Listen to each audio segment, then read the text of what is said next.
This year's G Stylus has a slightly more refined aesthetic than its predecessor. At 6.7 by 3.1 by 0.4 inches, it is about the same size as the LG Stylo 6 but comes in a smidge lighter at 7.5 ounces versus 7.7 ounces. Both are heavier than the 7.3-ounce Samsung Galaxy Note 20 Ultra. The lenses are housed in a single rectangular module that looks more thought out than on the previous G Stylus. The fingerprint sensor has been moved to the power button on the right side of the phone. It's a welcome change that makes one-handed use easier. The top of the G Stylus is bare, but the bottom is packed. There's a headphone jack, a USB-C charging port, a speaker, and a port for the stylus.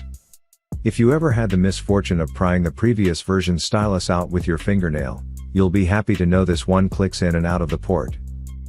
There's a SIM and microSD slot on the left side of the G Stylus. The power button and volume rocker sit on the right. For the small-handed, the volume rocker will be a stretch, but it provides an oh-so-satisfying click when tapped.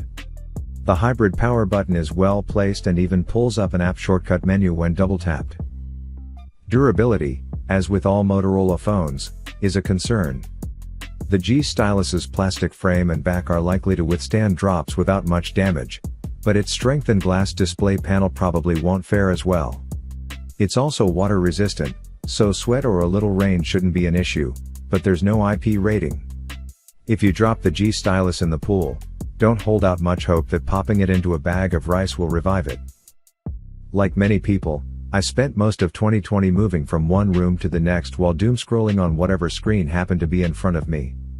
The experience gave me a new appreciation for the gargantuan displays found on the likes of the Apple iPhone 12 Pro Max and the Samsung Galaxy S21 Ultra, and perhaps that's what Motorola was going for when it updated its G series lineup.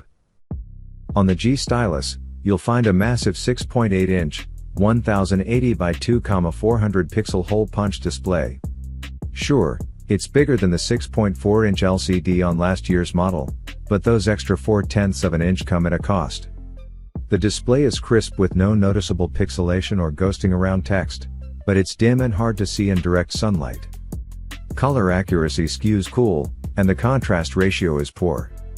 The viewing angles are good, but tilting the phone calls your attention to the biggest issue of all, shadows. They hide out around the hole punch and the edges of the display and are infuriating. Once you notice them, they're impossible to ignore. The updated stylus is still passive, but it's a little longer and has a clicky top like the one on the LG Stylo 6. It's still thin, but easier to hold. The textured tip is good for quick tasks such as editing photos or marking off items on your checklist, but is not as precise as the Stylo 6 for extended writing sessions.